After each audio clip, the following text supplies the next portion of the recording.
Well, Hamas continues to fire rockets from Gaza into southern Israel. Warning sirens have sounded across Israel, with people in the coastal city of Tel Aviv and surrounding towns there taking shelter. Well, let's bring in our correspondent, Stephanie Decker, who's very close to the Gaza-Israel border. Steph, I'll get to the reports of the rockets we've been hearing about in just a moment, but we have been reporting on this planned offensive from Israel into Gaza. What sort of mobilizations have you been seeing there on the border?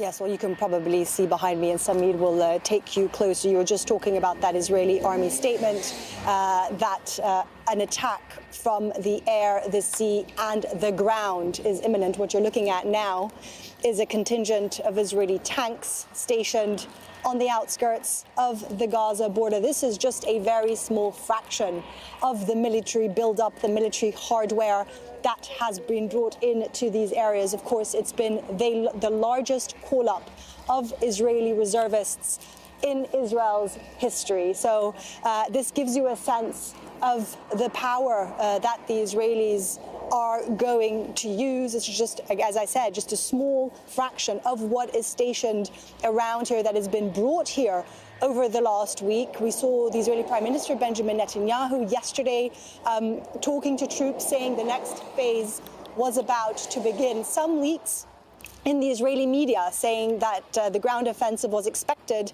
to perhaps have started overnight, but that weather, heavy cloud, was perhaps a deterrent. These are all speculations. What is clear is that the military hardware is in place. It does seem to be only a question of time before that happens.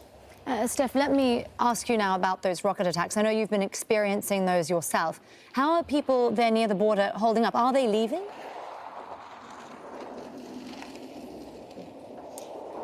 People have left, a lot of people have left, but there's also a lot of Israelis who've decided to stay. We were in Ashkelon yesterday, in Sderot, where there was a constant barrage of missiles being fired overhead, most of them intercepted by Israeli anti-missile system, the Iron Dome. Also at night in Ashdod, heavy barrage overhead where we were staying, and also Tel Aviv, as you mentioned there.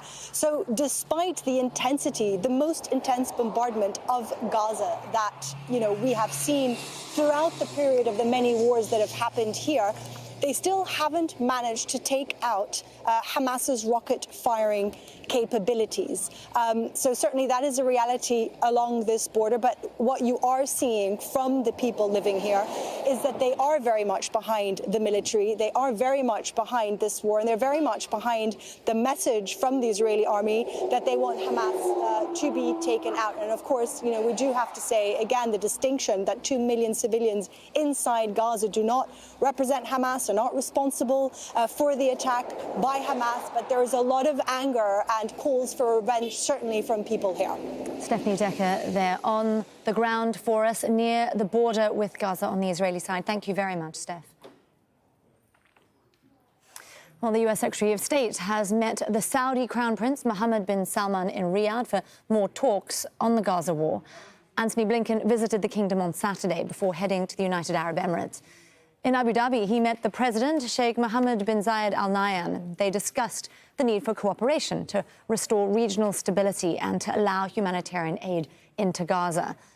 Meanwhile, the US has sent a second aircraft carrier strike group to the eastern Mediterranean. This show of force aims to deter regional